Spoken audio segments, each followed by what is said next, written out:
in discussing a Christian and politics, or a Christian who is in politics, one big issue is how to deal with peer pressure.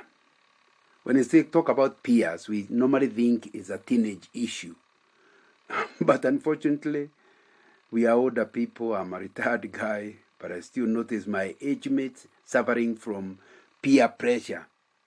Oh, so-and-so has more grandchildren than me.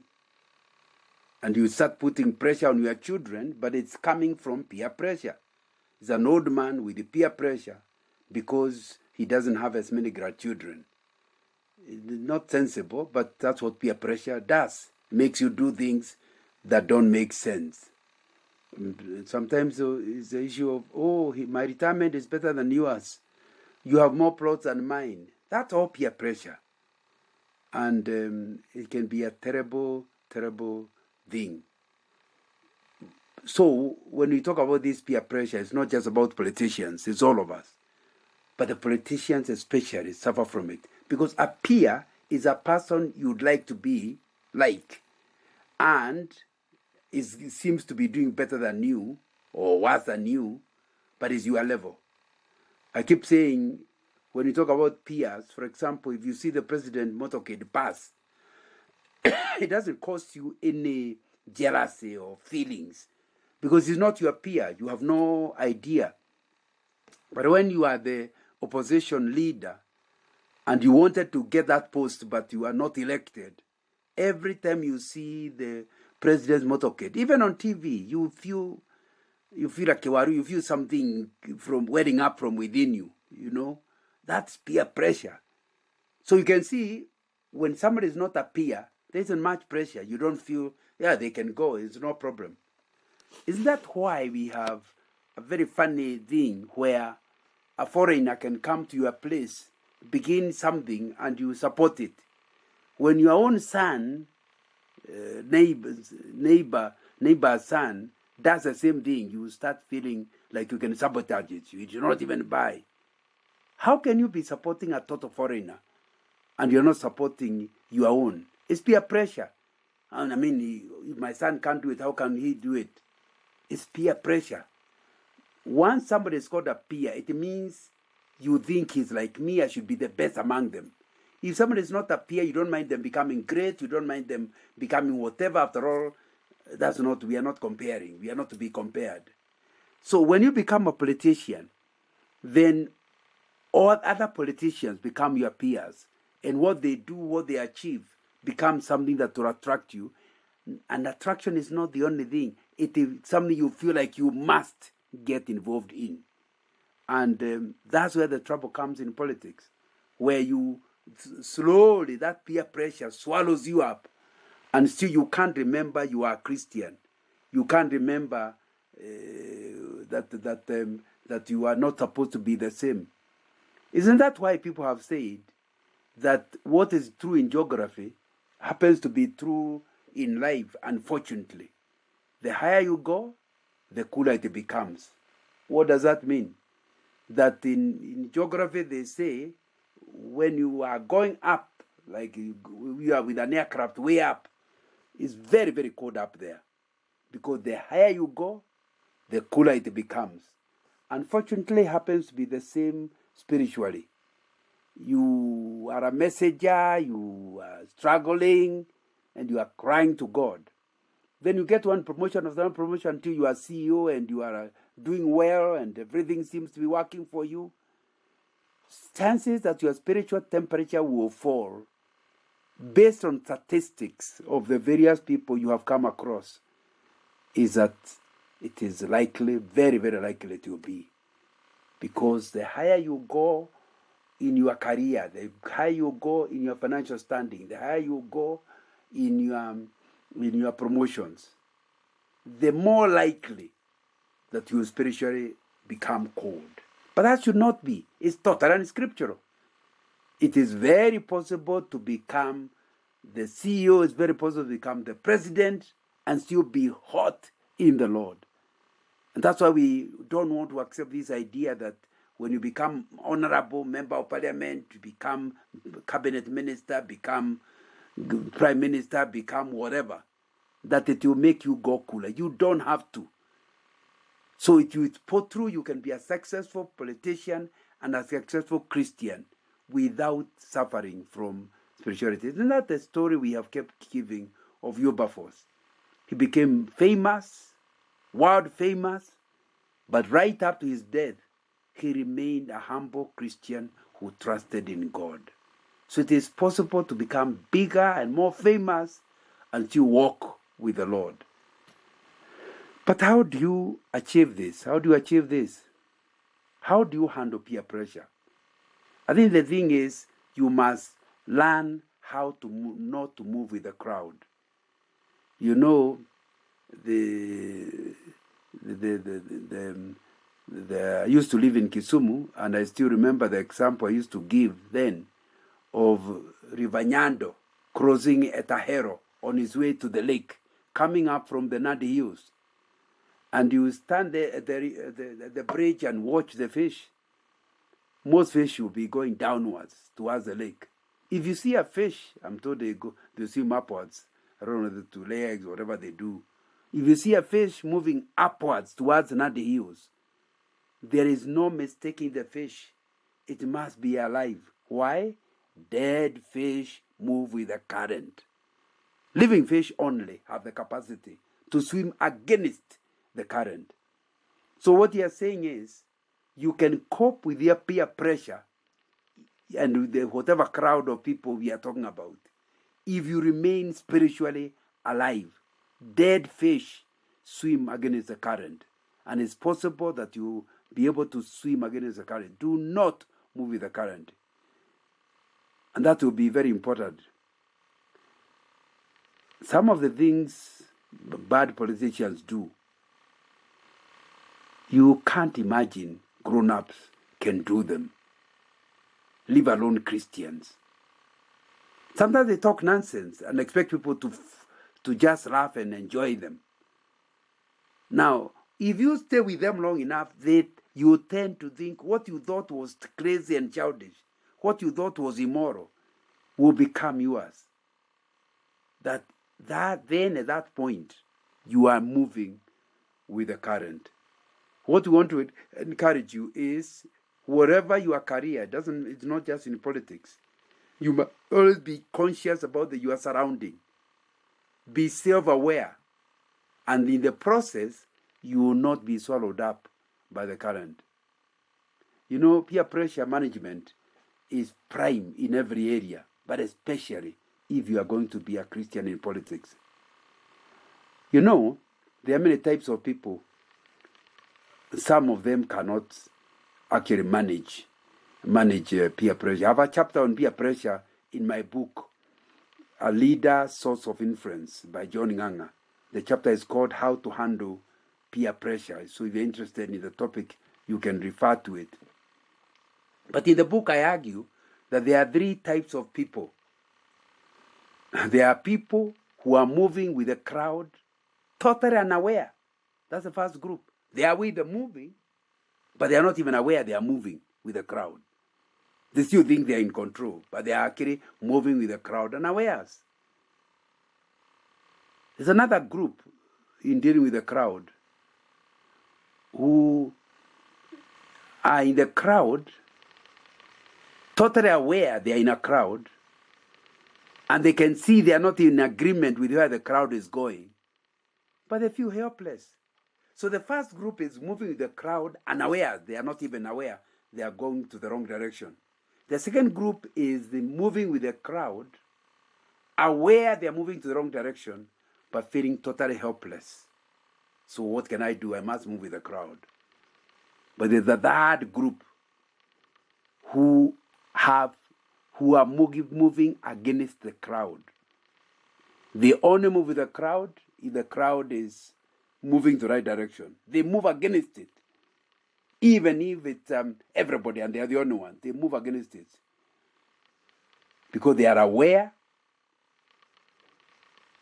about the crowd, and they are able to influence the crowd to a different direction.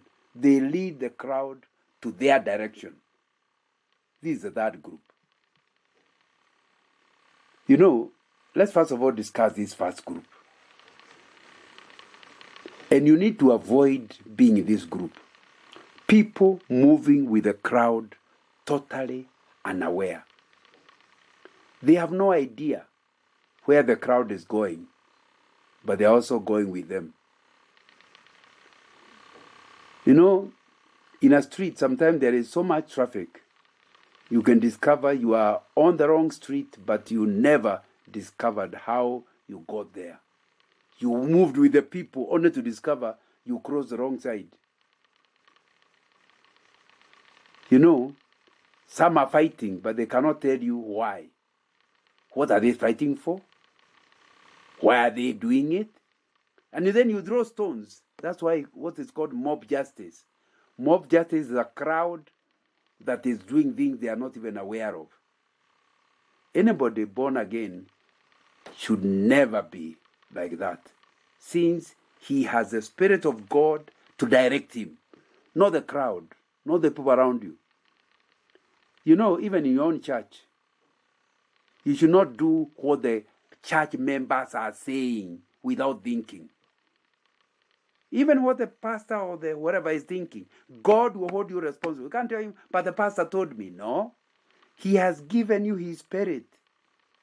If you go to 1 Corinthians chapter 14, he has given us the spirit of discernment. You need to be able to tell, is what my church is doing, is what my church youth fellowship is doing, is it pleasing to God? And if it is not, even if you are the only one against it, stand your ground. You know, if the pastor or the youth leader decides to go to hell, why should you follow him there? So, it's important to always ask yourself, is this the direction, a godly direction? Then if it is, go with the crowd. Because after all, the leader of the crowd is Jesus Christ. You know, if you end up lost, it will not matter whether the one who misled you was an apostle, a bishop. The title will not matter. You will still be lost. You and the bishop will be in hell. Why would you like to join him if he chooses to go to hell? Please allow him to go alone. Don't move with the crowd. Now, if you are talking about that, about church, what about the politics?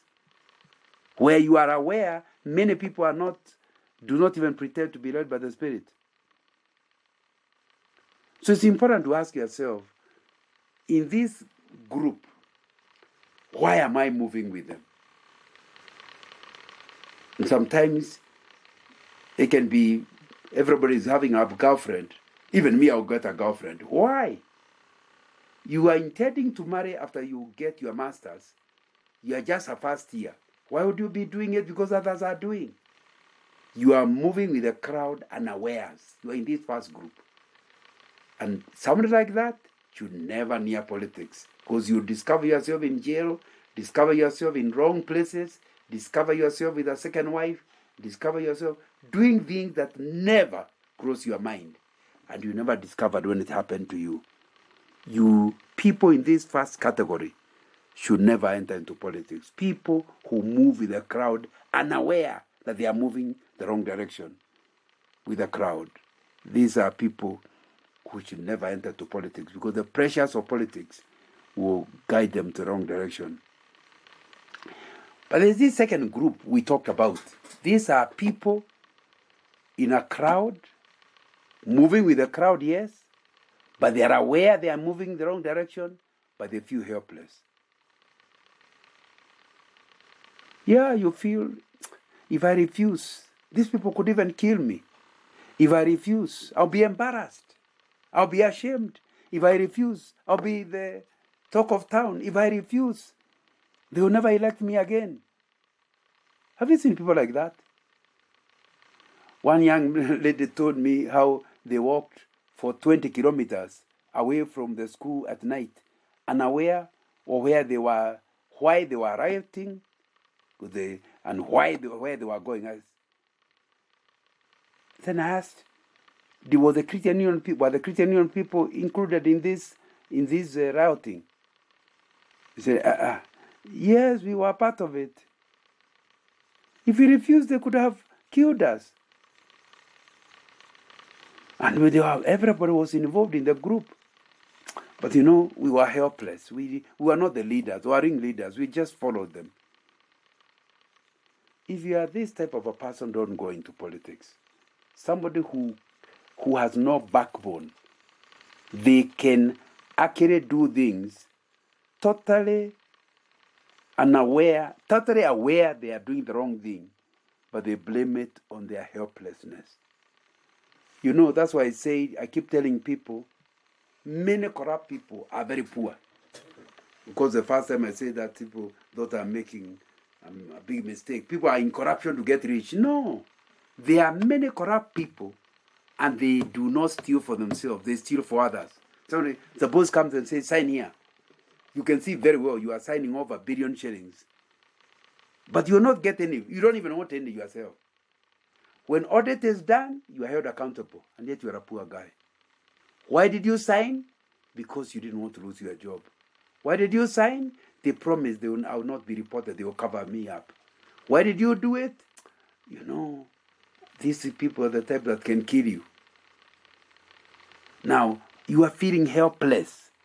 Many corrupt people are not corrupt because they want money. They are corrupt because they feel to stand against corruption will bring them into trouble. But my friend, the worst they can do to you is to kill you. And if they kill you, and you have stood your ground because of wanting to honor God, you are going home to Jesus Christ. So, that's why I keep saying, Christians are the people we need in politics. Because for you, since you already have made peace with God, you have made peace with the death, nobody can tell you, I will shoot you. Shooting is sending you home to the Lord. So you cannot compromise yourself, because there is nothing. What the worst they can do is to kill you. If you don't fear death, it means that you can stand your ground. You can see why we need people in politics, and where corruption is done in big way, because they can stand your ground. Of course, me, I'm not a politician. I've been involved in business. I worked for that a year for another company. But I met those kind of people who actually tell me, we will sort you out. And they actually have a gun. There's even one who put a gun on the table in my office. So he wants me to understand clearly. He's not joking. If I cancel his contract, if I don't do what he wants, I shouldn't be expecting to continue living. You know what I asked him? He said, where you come from? Have you ever heard of people who say they are saved? He said, yes. He was already very unhappy with me. I said, if you heard of them, they must have told you these are people who want to go to heaven. And the earlier, the better. He stood up and walked out of my office unhappy. You see, they threaten you, hoping you can become threatened and change your decisions. Of course, the first thing they tried was to bribe me. When they were unable to bribe me, they tried to get me fired. When I was not fired, they were not left with no alternative than to threaten me with death. But many years later, 20, 30 years later, I'm still alive. Because death is not in the hand of those people. You only die if the Lord has finished with you. He knows you have finished your work. But if they try earlier, the bullets will just keep missing you.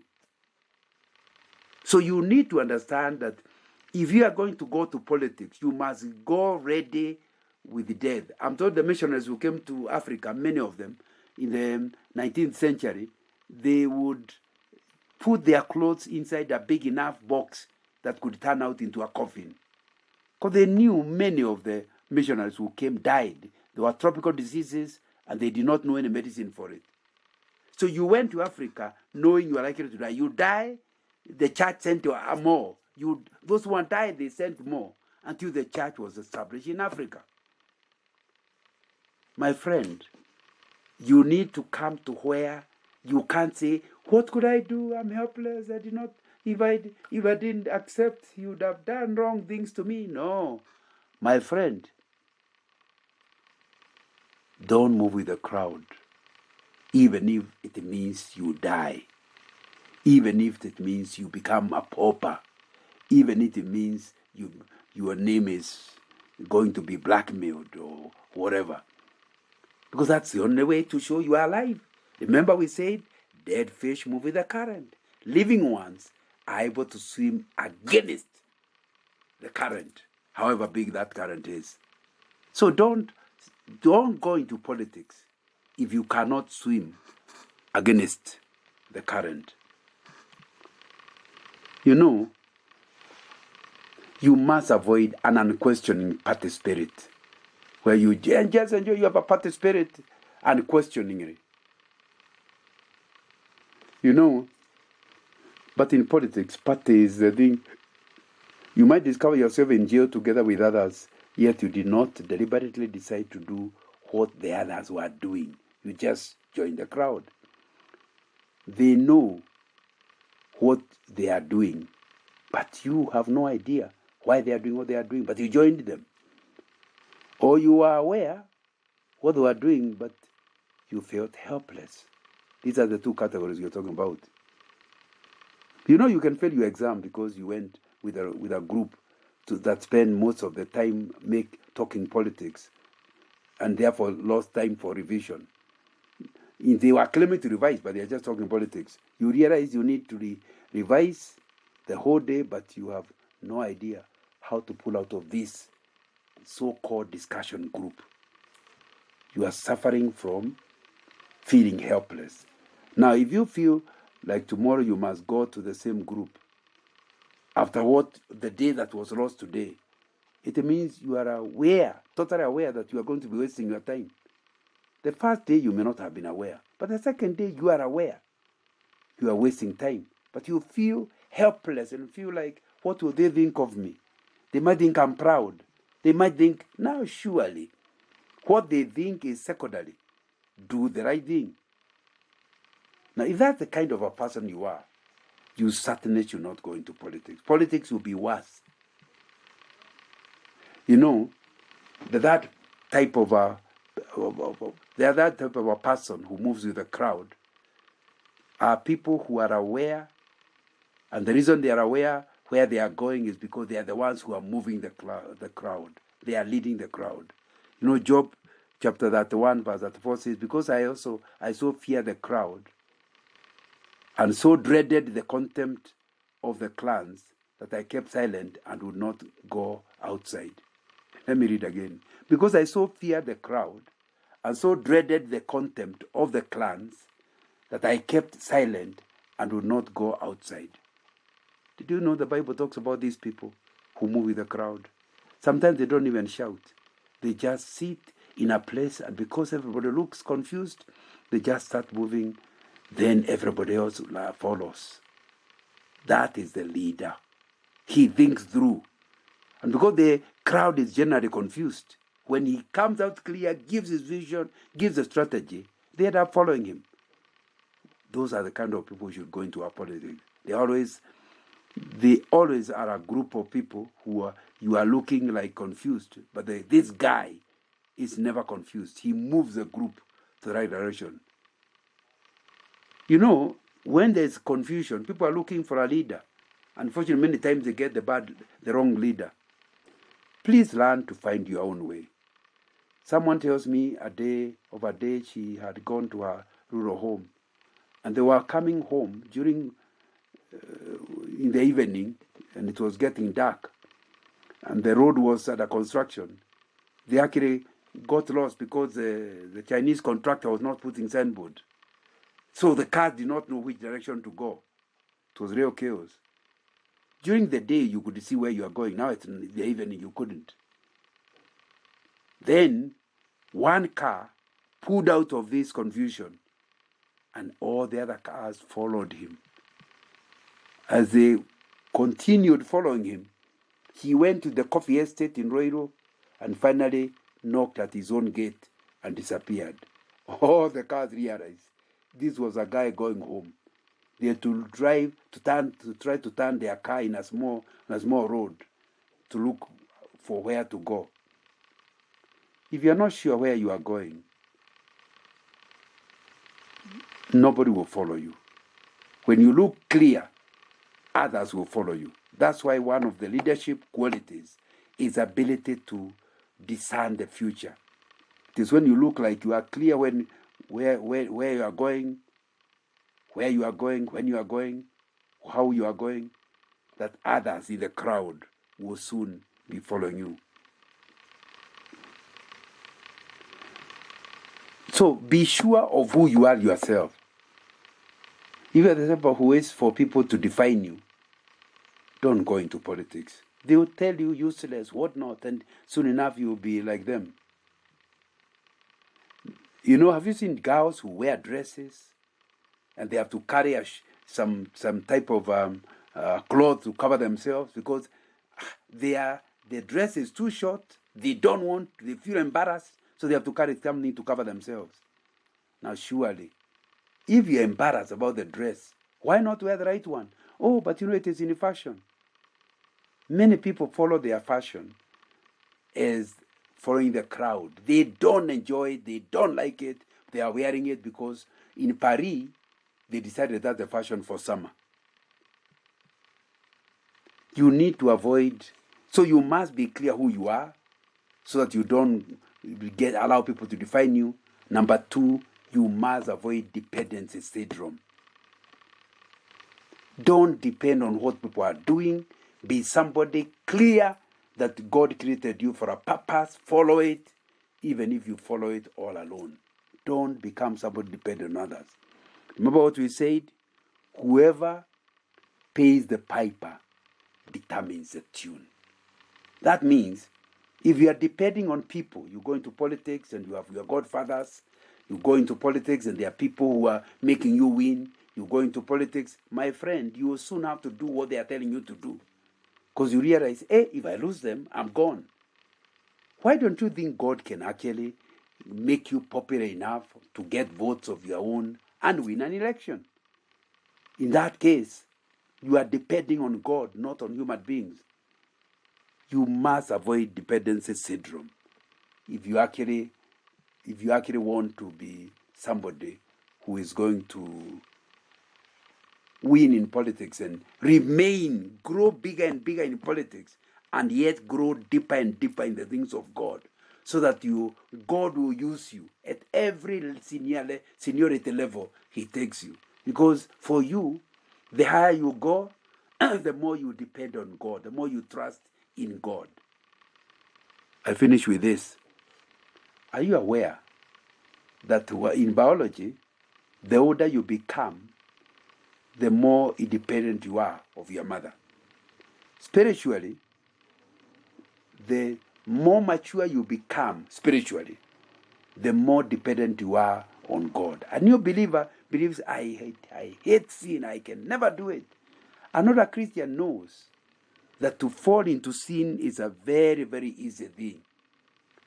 And the more they grow in the Lord, the more they realize how dependent they are on Him, on God.